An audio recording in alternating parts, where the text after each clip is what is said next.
20 seconds were there for those people in the bottom of the valley for this, let's say, for the movement and all. Only 20 seconds they had.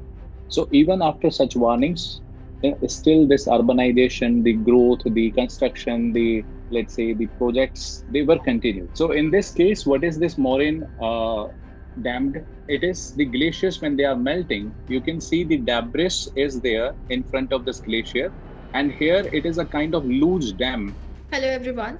Welcome to today's episode. As the nation grapples with the aftermath of the Dharali tragedy in Uttarkashi, and with memories still fresh from Kedarnath, Chamoli, and Joshimath, we are seeing a disturbing pattern. Rapid onset disasters in high altitude regions becoming more frequent, more intense, and more unpredictable.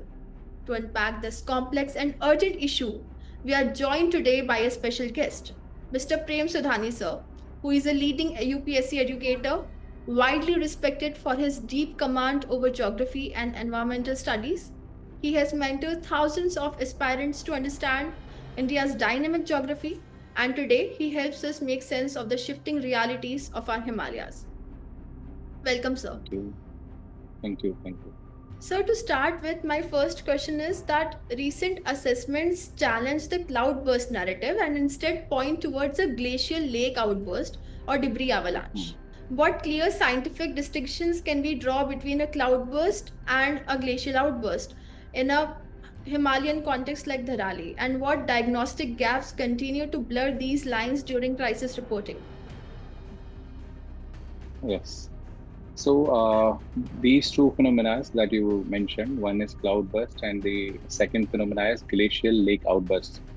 They are very distinct. The first, let me explain about the cloudburst.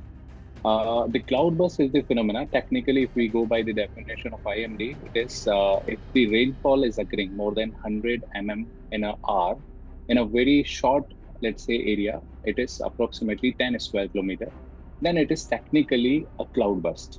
Okay. Now, the cloudburst is not only about the intense rainfall. The cloudburst events are also associated with the greater size of the droplet. The drops in the cloudburst events, they will grow around 4 to 6 mm. It was not about the cloudburst is not only about the intense rainfall I was talking about that. It is also about the size of droplets. The droplet size in normal rainfall, it is around of 2 mm, whereas in cases of cloudburst, it grows to 4 to 6 mm. Now, what is the role that this droplet size or the drop size plays? When the, let's say, the drops are falling on the soil or on the debris, especially in the fragile topography like of Himalaya. So what happens is the pounding impact is created, and this pounding impact will result into soil erosion like anything. That leads to landslide, that leads to soil erosion and mud flows very frequently with great ferocity. So that is the another aspect of the cloudburst. The another difference lies here in the event of cloudburst and rainfall. That is the intensity of rainfall. In case of the cloudburst, the intensity by which the raindrops will fall, it goes to as high as 7 to 10 meter per second. In normal rainfall, it is hardly of 4 to 6 meter per second. So the speed and size both will grow of this drop, and that will create a lot of soil erosion, and that sometimes and often results in landslides in the Himalayan region. So that is cloudburst event. And the second phenomena that you mentioned, it is glacial lake outburst. So let me first go back to the background that why the glacial lakes are forming much in Himalayan region. So the global temperature is rising. It is a very common thing that we all know. Now the global temperature on an average, it is rising 1.1 degree C across the globe. For India, it is 1 degree C. But in case of Himalayas, it is 1.6 degree, and it is alarming. It is the Himalayas which are experiencing temperature rise more than the global average, more than what other parts of India are experiencing. So because of this high temperature, the some impacts like one is the warm and moist air is reaching now in the Himalayas. Whenever the temperature of the air is high, it will have more moisture holding capacity. It means it can result into more downpour. for or the rainfall. Number one. The second is also this high temperature will lead to melting of the glaciers, right? So now what is happening in the Himalayas? The melting of the glacier is resulting into creation of the glacial lakes. Now these lakes, if I go by the data, uh, in somewhere 2005, I'm talking about only the Uttarakhand and Himachal Pradesh, there were around 127 glacial lakes. This number increased to 365. It is around triple, okay, in 2015. So this is how the glacial lakes are increasing day by day. Now, this is the phenomena of glacial lake. This glacial lakes can be of two type in Himalaya. One is when the glaciers are melting, and this melting is resulting into creation of lakes where the depressions are filled with this water of the glaciers. The second type of lake, let me show you this picture, then you will understand me and your audience also. The second type of this lake is termed as the Moraine Dam Lake. If I show you this picture, is it visible? Yes, sir, it's visible. So in this case, what is this moraine dammed? It is the glaciers when they are melting. You can see the debris is there in front of this glacier, and here it is a kind of loose dam has been formed. This dam is so, let's say, fragile that even a small incident of melting of glacier can result into the burst of this lake, right? So now, what is the two type of lakes I mentioned? One is the natural lakes which are formed in the depression, and the second lake is moraine dammed lakes. It is 28,000 lakes are there in Indian Himalayan region, according to Indian Remote Sensing Center. So whenever there are the high rainfall incidents, whenever there is the melting of the glaciers, whenever there is the trigger or the tremors are generated in the form of earthquake, which are very common in Himalayas, such lakes can outburst very easily. So that is the cloudburst, how it was different from this glacial lake outburst we have seen. So that was the answer for your question. Right, sir. So, time and again, disasters like Kedarnath tragedy of 2013, Chamoli tragedy of 2021, and now Dharali. It shows us the Yeah. risk of unregulated construction and road widening projects, hydropower projects in fragile zones. So, why do development models continue to ignore environmental carrying capacity in Uttarakhand? Yes, this is something which we are also concerned of. So, what is happening, even if the tragedies, as you mentioned, Chamoli disaster, the disaster of the second most worst disaster ever we have experienced after the tsunami, it was Kedarnath incident. Still, we are not learning the lessons that this basins of the rivers, the basins of the glaciers, and those valley areas are not for the human beings. We should not go for unrampant construction. The large dam projects are being created. In fact, one more incident you missed there, that is the Joshimath. It was sinking in 2023. It is also right along the Alaknanda River, right? So it is because of the construction on this loose sediments. These sediments are nothing but Joshimath as well as this the Dharali. They too are located on the loose sediments, and these sediments were carried by the glaciers and rivers in the past. So these are not the, let's say, very hard and resistant rocks over which these, let's say, settlements are there. They are stationed over with, let's say, on this very fragile topography. There is no much vegetation also in case of Uttarkashi in the southern slope, especially I'm talking about. So what happens is this loose sediments are very much prone to, let's say, disasters in cases of cloudburst and glacial lake outbursts. Now the question was why we are not learning. This is something that we should learn actually. We have to learn. We should not go for this, let's say, creation of the projects like NTPC's project, which was largely held responsible for that Joshimath sinking also. So we should actually inculcate the climate change and related adaptations in our urban planning.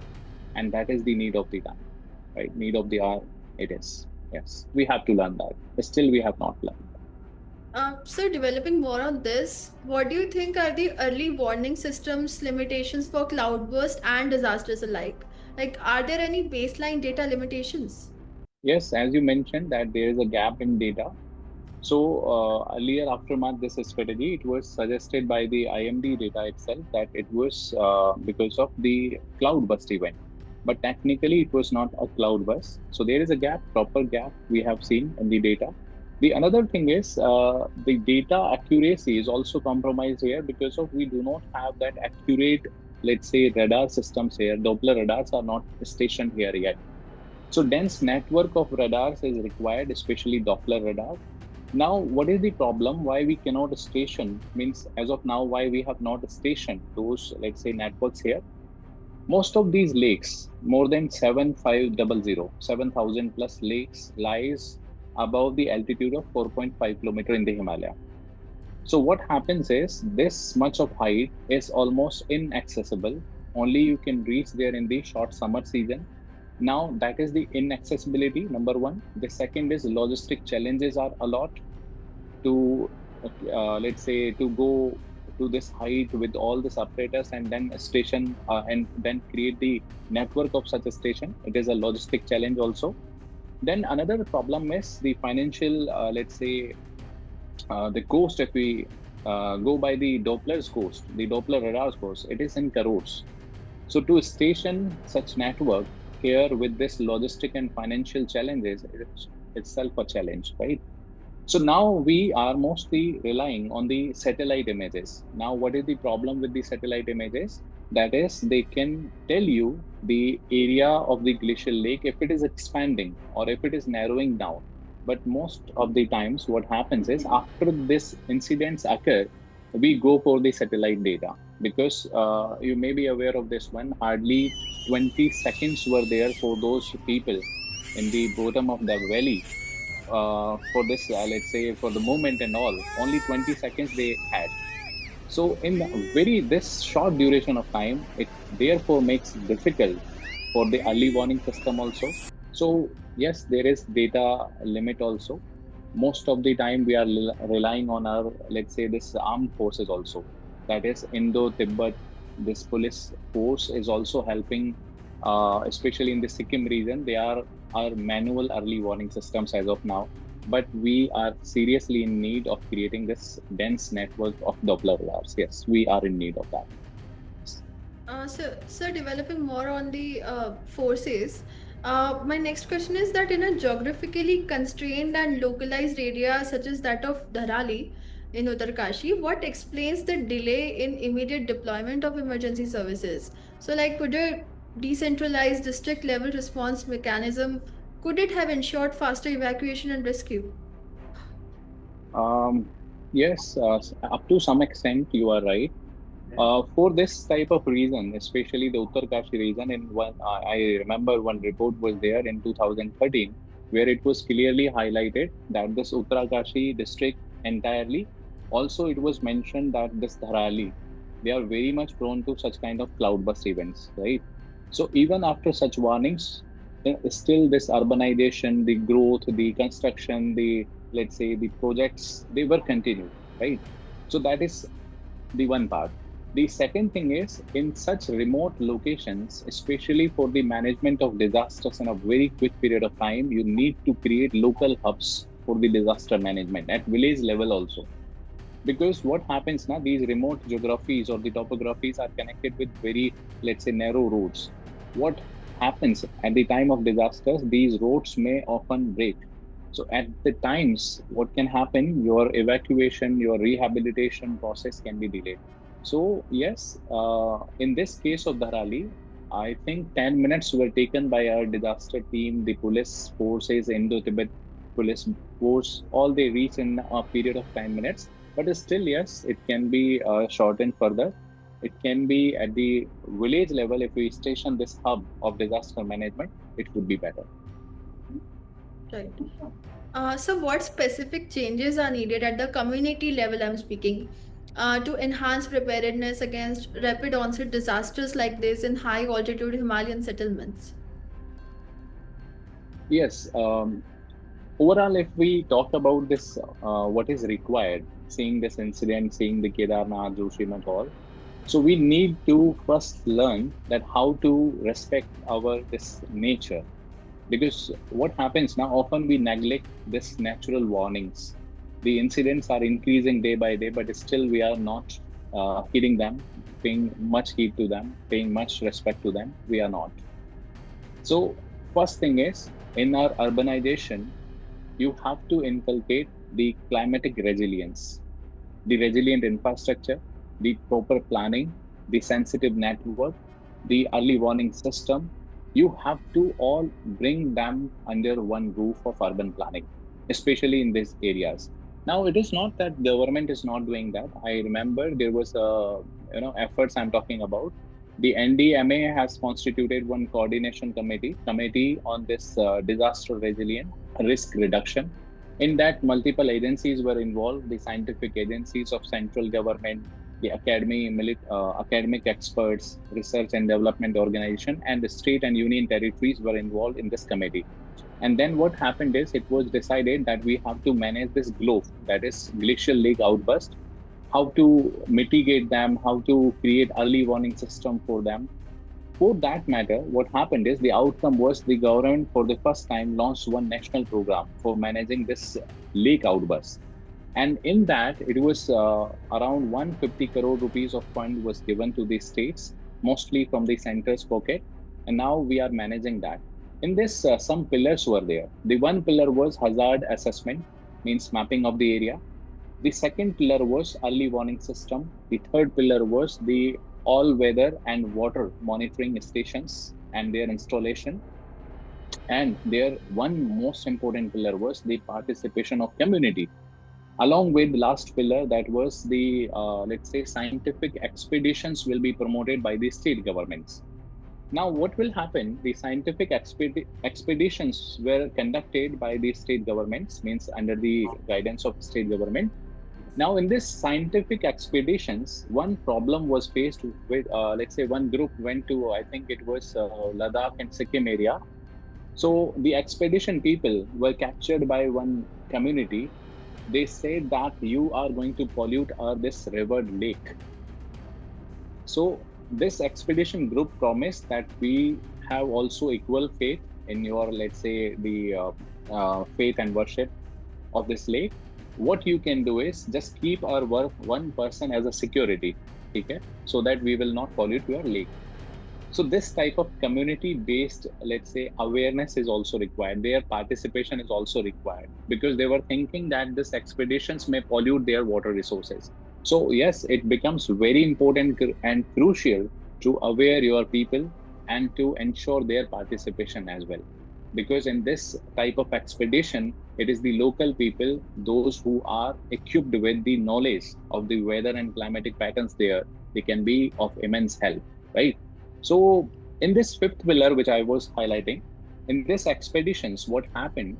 Most of our expeditions, which when they reach there in the summer in the high altitude areas, they experience also the difficulties. But with all these difficulties, two such early weather forecasting systems and stations were deployed in the Sikkim area. Okay. Now, this forecasting stations are relaying the information in every 10 minutes. That is, what is the size of the lake, how much is the volume of the water, and electric resistivity tomography was conducted there. And this tomography is all about what? That to see the quality of the ice core, which is very crucial to understand when this lake can outburst. So such type of initiatives have been taken by the government of India. We do have the plans, but yes, the community's role becomes very important. Community, it is the community which is living in the close proximity. They should decide how much and up to which extent this let's say urbanization or the this encroachment of the basins, I would say rather, can can occur in their remote areas or in their remote villages. It is the role of community, therefore becomes very important. And in this event, if you have seen the videos, the villagers in the upper catchment, I think some other village was there, they were whistling continuously and they were warning the people of that village area that something is coming towards you. So community based interventions are very necessary. Yes, that is true. So, if there is one takeaway from this conversation, it's this, that we can't stop disasters entirely, But we can stop turning every natural hazard into a human tragedy if we start listening to science and respect the limitations of nature and empower communities with preparedness. So, a big thank you to Mr. Prem Sudhani sir for shedding light on the layers beneath the landslides and reminding us that disaster management begins not after the tragedy but far before it. Until next time, stay informed, stay aware, and most importantly, stay prepared.